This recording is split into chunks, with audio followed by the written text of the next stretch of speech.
voit les braves, hein. Voilà. Là c'est les brigades d'intervention et on appelle les manifestants à police. quitter par des issues l'esplanade des Invalides pour que eh bien, la dispersion se fasse le plus rapidement possible. Distinguer le bon grain de livrer les manifestants pacifiques qui réclament des moyens pour l'hôpital. Nouvelle charge des policiers avec de la brave à l'instant même,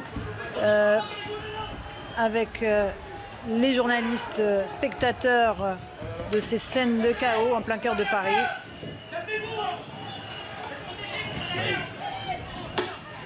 Et des tirs de grenades lacrymogènes pour tenter de disperser les groupuscules violents qui sont évidemment nichés au cœur de la manifestation. Amine El Khatmi, scène de violence malheureusement ordinaire désormais. On va peut-être écouter cet échange.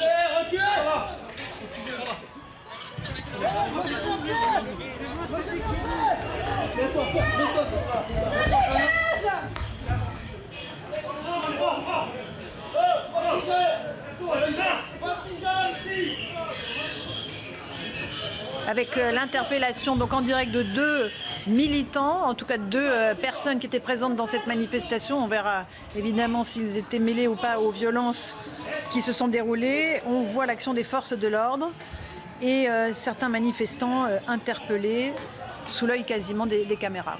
Oui, ben on voit ces manœuvres de ces forces de l'ordre et la complexité de leur travail pour aller justement chercher ces individus un par un presque.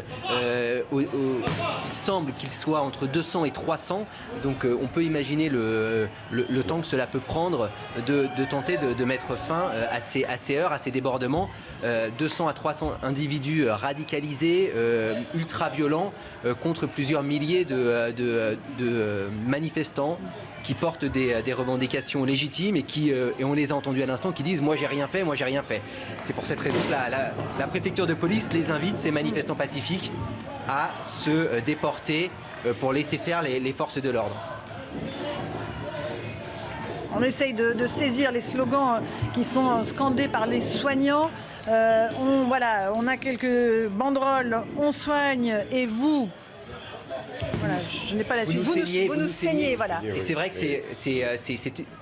l'image est terrible pour l'exécutif, pour le gouvernement, parce qu'effectivement, il y a ces revendications qui sont liées aux rémunérations, qui sont liées aux conditions de travail.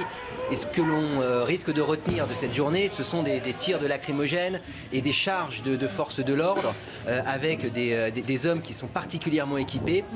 C'est vrai que le poids de l'image, il est assez fort. C'est d'autant plus regrettable que c'est une manifestation légitime des personnels soignants, des personnels sur lesquels pendant cette semaine on a compté énormément pour sortir le pays de la crise du Covid. C'est eux qui ont été en première ligne et là leur manifestation qui in fine vient d'une certaine façon demander des choses légitimes est complètement parasitée par des messages dont on ne sait pas très bien d'ailleurs ce qui signifie quoi. C'est juste le plaisir de casser et voilà quoi. On a ces images du cœur de Paris, il est 16h40 si vous nous rejoignez en direct sur CNews. Cette manifestation des soignants qui s'est déroulée très pacifiquement depuis 14h et qui, aux alentours de 16h, a commencé à dégénérer avec la présence de groupuscules ultra-violents nichés au cœur des manifestants. Comme toujours, c'est leur technique désormais.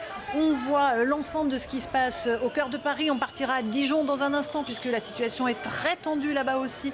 Il y a un grand déploiement des forces de l'ordre pour tenter de maîtriser les affrontements entre bandes rivales. Amine El Khatmi, au cœur, à chaque fois de toutes ces images, il y a les policiers. Des policiers qui ont été conspués, qui ont été humiliés ces derniers jours et qui sont, encore une fois, le rempart de notre République.